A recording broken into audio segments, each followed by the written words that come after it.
Hey guys, JC Smith here. Today we're working on that F450 with the engine miss. If you remember the video I showed, it had engine miss on number 1 cylinder. I believe it's number 1. And it's back. We have another engine miss. So I've got this, got my scanner set up in the cylinder contribution. And you can see cylinder number 9. So number 1 showing a negative slightly. If I bring it up and level it out, it seems like number 9 is the culprit. So we got to take that apart and see what's going on there. You can see number 9 is negative 14, so that's the one we're going to go after first and see what it's got. And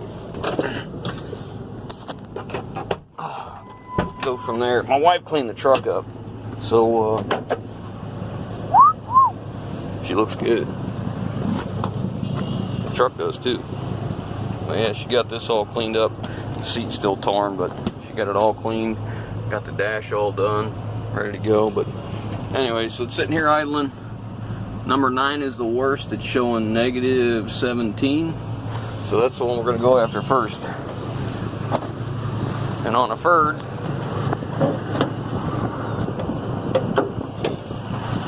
on a blue oval, it goes 1, 2, 3, 4, 5, 6, 7, 8, 9, and 10. So it'll be the second one to the back here. You can hear it. So let's get it apart and see what we got. Alright, I pulled number 9 out. When I did, this is what I saw. And there was antifreeze down and around the boot. When I stuck my socket down there to get the spark plug out, brought the socket back out, and it was covered in antifreeze. So antifreeze was down in this hole. It's Autolite HT 15s. Spark plug looks good. Spark plug will actually fire. So we're probably going to look in this a little farther. But it looks like I just need to replace this from when they overfilled, possibly. I don't know. We're going to keep an eye on this. We're going to keep running this thing. We're going to pressure wash this and get it all cleaned up today after we get the mist taken care of. We're going to clean it all up, pressure wash under the hood, get everything prettied up so we can keep an eye on what's actually going on. I'm thinking about replacing this cap too.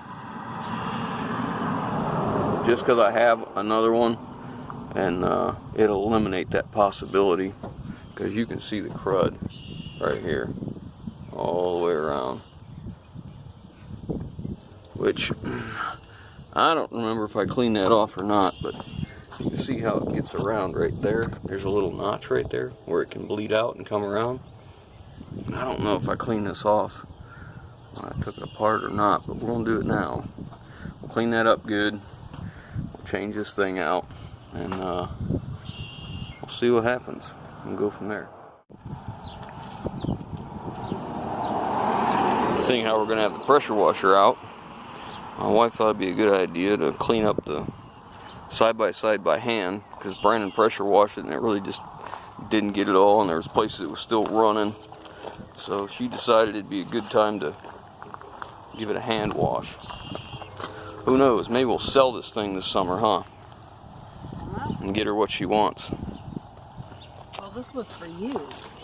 Yeah, I know, but I don't need this. I'd rather get you something you want than have this sit around with a bunch of money tied up. But anyways, so if you know anybody that's looking for a 2015 Polaris Razor 900, I don't even know what the hours are.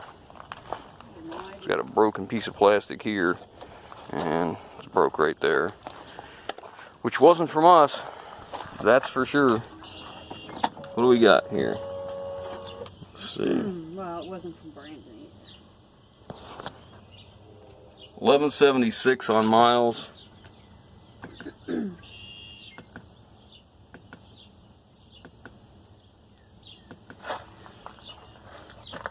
Where's the hours? 23 hours? Yeah, 23 hours. I think that's right.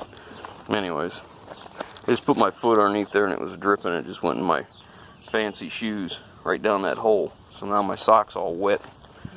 Alright, back to the truck. back on. Let's see. I got everything back together and see if we can start this thing up and see what we got. There we go. Okay.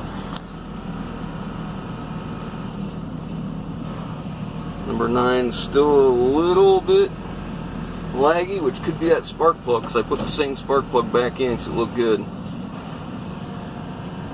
It's idle and smooth. Number 7's showing a little bit. And I can feel that there. So now it looks like I need to address number 7. You know, we're having these problems. These are all on the same side, which means probably antifreeze got spilled down in all of those when it overflowed. Let's see. Give it a little brake torque here.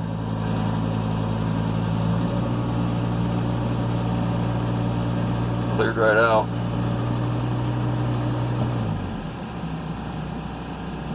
So we're also going to do another test for that head gasket.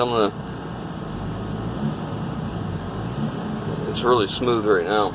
So I'm going to do another test. I'll show you here in just a second.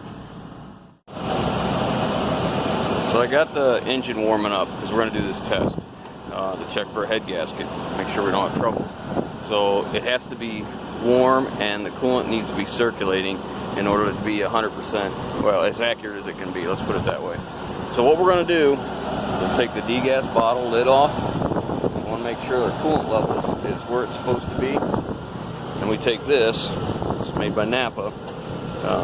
This is a head gasket, you know, coolant combustion contamination test kit, whatever you want to call it.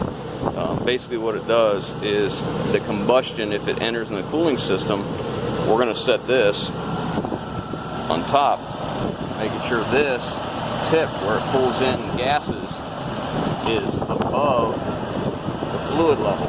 We just want to pull in gas, not liquid. Alright, so what we'll do is set that there. And there's normally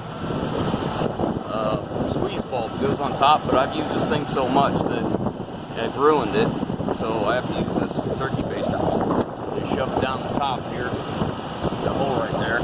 What we're doing is we'll squeeze this, and as we do, it creates a vacuum, pulls that gas up through. There's a little bronze filter in there, and it lets the gas come up into here, into the fluid. And then what we're looking for, the fluid is a natural, almost blue color, okay? If there's combustion entering this, it might be a little bit low. No, I'm okay. If there's combustion entering into the coolant system, this will turn yellow, okay? So as we do the primer bulb thing, we want to see, we're going to suck gases through here, it's going to bubble up, and we want it to stay this color. If it turns yellow, we obviously have combustion gases, and we got a problem. This test fluid, you can, some guys say reuse it, some guys say don't. I throw it out. It's not expensive.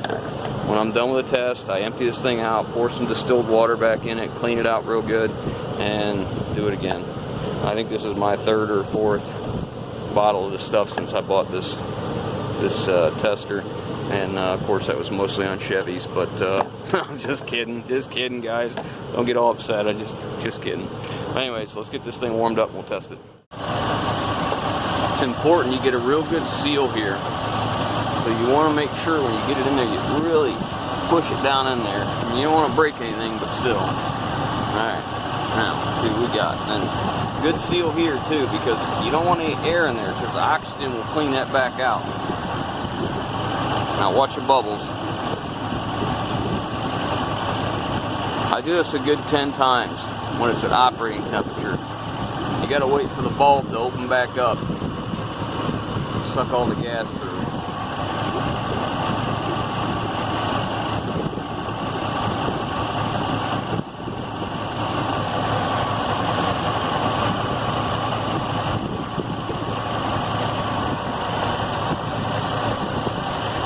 Well, it's staying blue. We can be pretty confident that we don't have the head gasket issue, which we didn't think we did, if you remember back. We just thought it was a overfill problem or a bad cap or something. We kept an eye on it. But, we'll do it again.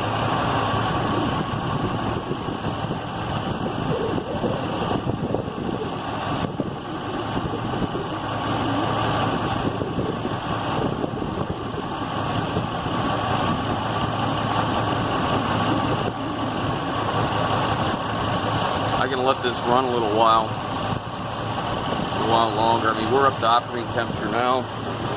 Yeah, it's good and hot on the top hose. So what I'm looking for in the top hose is the way that the cooling system works is, you know, the coolant is in the bottom coming through the motor and the water pump circulates it. Well, it can't come out to get to the radiator until the thermostat opens. So the thermostat's at the top. So the flow goes from there to the top and then back down.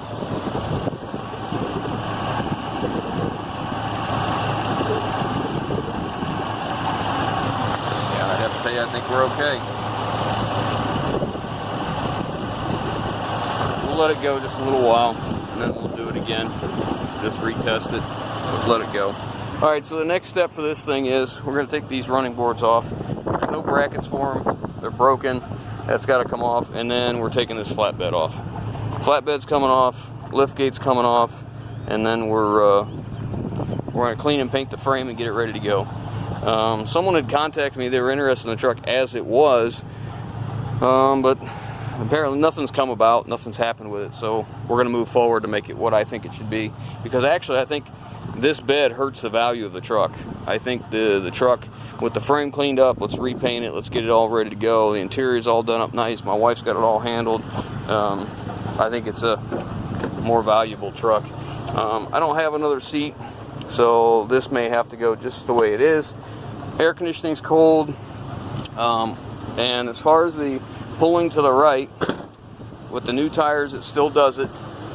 And what I was going to mention to you guys was, as I was looking around here and inspecting, I noticed there's a lot of new front end parts.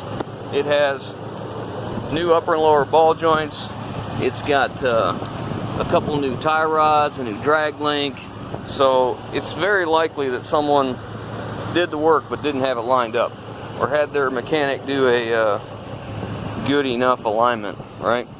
So that's where we're headed next with this truck. So we're going to get that bed off. However, first I got to get rid of some used motor oil. I got a couple 55-gallon drums of used motor oil, so we're going to use that truck to do it before we take that bed off. Last time I'm going to do it, it's been running for about a half an hour now, so I figured let's go ahead and test it and give it one last go.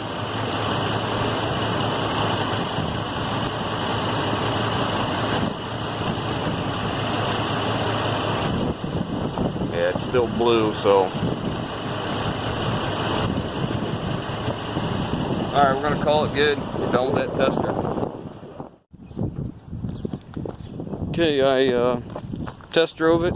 I needed to get rid of some oil, so I loaded up a bunch of 5-gallon buckets of used engine oil and took it down to a friend of mine's place. He has a muffler shop, and he uses 9 of these filled full of oil every year for his shop. So I take him all my used oil.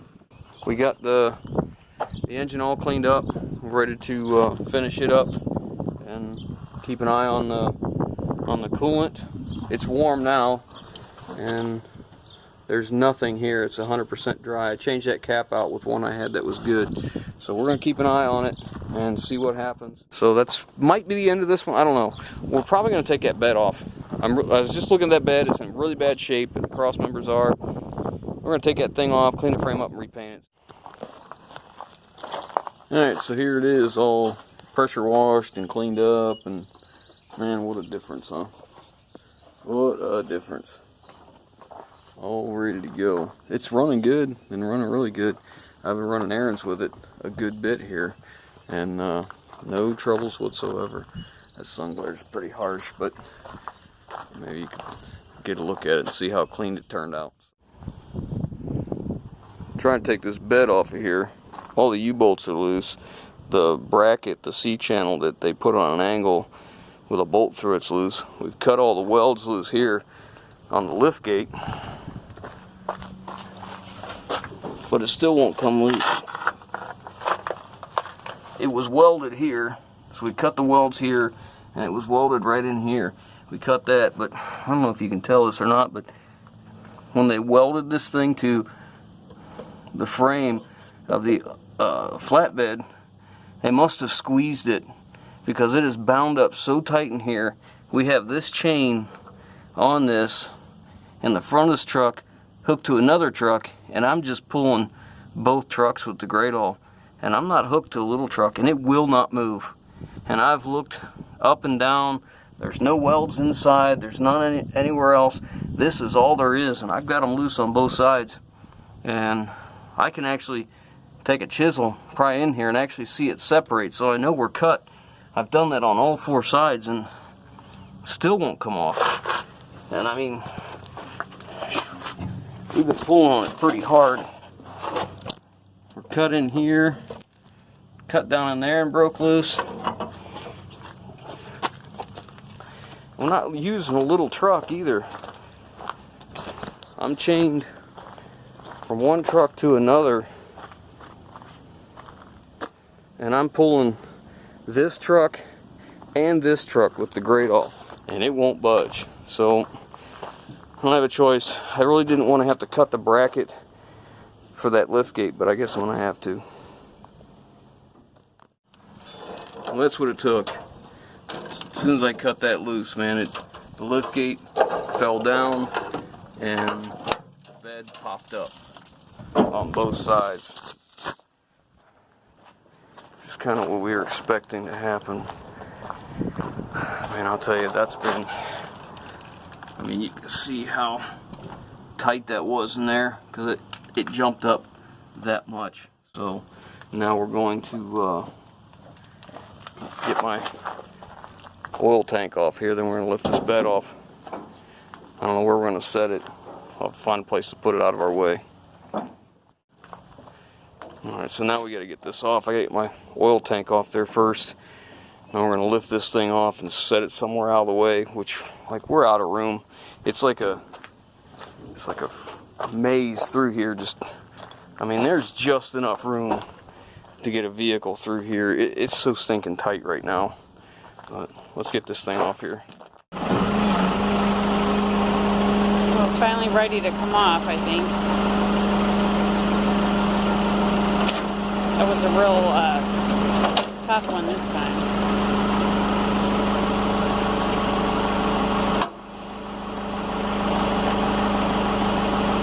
It's just tightening up the chain a little bit.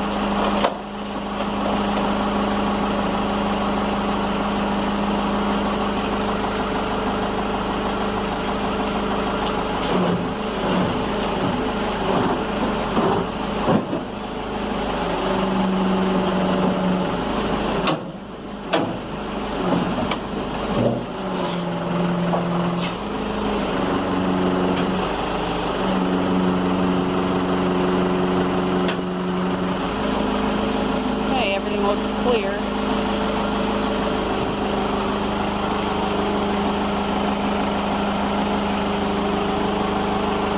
Safety police ignore that. Yeah, I'm not sure what he did, so.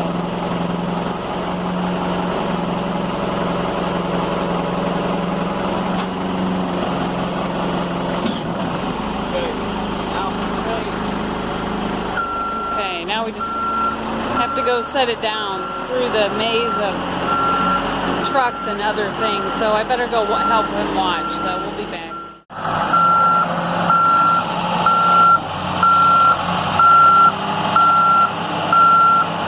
Okay, I guess he can see to get through there, so. We definitely have too much stuff here right now.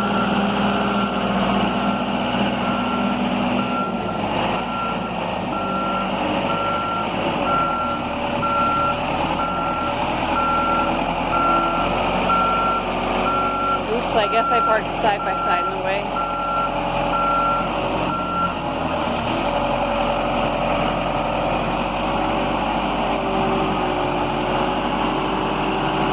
You're okay.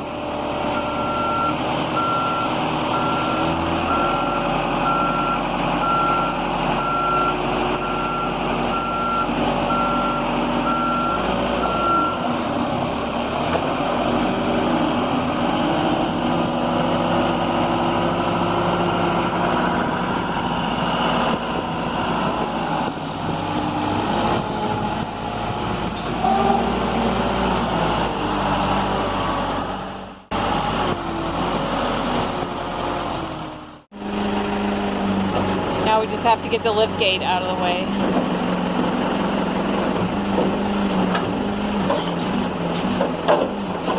That thing's really stuck on there. There we go. So much rust. I'll take the battery cable loose.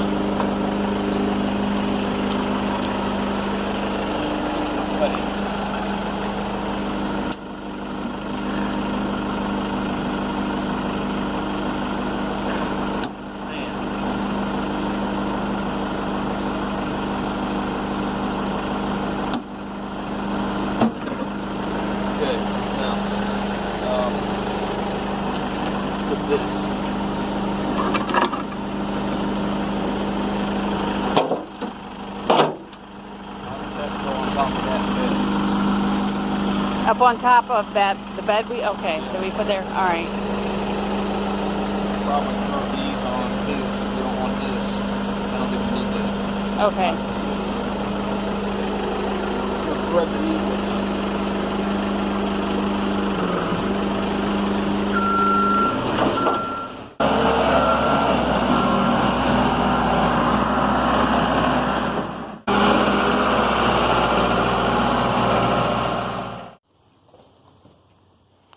There it is, off. The frame looks pretty decent. We're gonna pressure wash it up real good and you know, grind out the welds off the edge of that. You can see how the weld sticks out past the frame. Grind all this down, get it all cleaned up, get all this cleaned up. After we get all that handled, we'll blow it all down with a blowgun real good, get all the dirt and crap out of it. Then we're going to pressure wash the whole thing really good and give it a coat of paint. But that's probably as far as we'll get in this video. So the next time we'll be cleaning up and getting ready to go to paint. So I guess that's it for now. Still haven't got them stupid running boards off. Horrible. That's the only thing that probably saved that cab, being the age of this thing. But anyways, alright guys, that's it for this one. If you like what we're doing, give us that thumbs up. If you haven't already, hit that subscribe button. We'll catch you on the next one.